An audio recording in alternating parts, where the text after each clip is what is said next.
नमस्कार. जनतेचा आवाज 24/7 न्यूजमध्ये आपल्या सर्वांचे स्वागत. पाहूया बातमी आताच्या घडीची. चिंचोली येथे उस्माननगर पोलिसाची मोठी कार्यवाही. वाळूचा अवैध उपसा, 23 लाखांचे साहित्य नष्ट.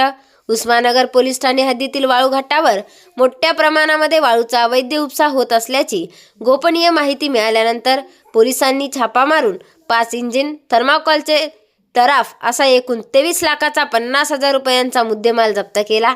उस्माननगरचे सहाय्यक पोलीस निरीक्षक संजय निलपतेवार, पोलीस अधिकारी व पोलीस अंमलदार गत्तीवर असताना मौजे चिंचोली तालुका लोहा शिवारातील गोदावरी नदीच्या पात्रात काही इसम विनापरवाना लोखंडी इंजिन व थर्माकोलच्या तराफ्याने मदतीने गोदावरी नदी पात्रात गौण खनिज उपसा करीत आहेत अशी खात्रीशीर माहिती मिळाल्याने महसूल विभाग अधिकाऱ्यासह सदर ठिकाणी छापा मारला असता 5 लोखंडी छोटे इंजिन, थर्माकोलचे 12 तराफे असा एकूण 23,50,000चा मुद्देमाल आढळून आला.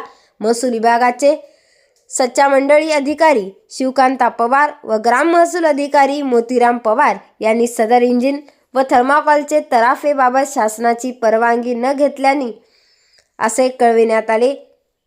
त्यांनी सक्षम रीतसर पंचनामा करून हा मुद्देमाल जागीच नष्ट केला. तसेच परमेश्वर अंगद शिंदे, डोलारा तालुका लोहा, हनुमंत तुकाराम जाधव राहणार चिंचोली तालुका लोहा, आकाश माधवराव जाधव राहणार चिंचोली तालुका लोहा, गोपीनाथ पांडुरंग जाधव राहणार चिंचोली तालुका लोहा, सतीश लक्ष्मण एडे राहणार मारतळा तालुका लोहा यांच्याविरुद्ध उस्माननगर पोलीस ठाण्यात गुन्हा दाखल करण्यात आला.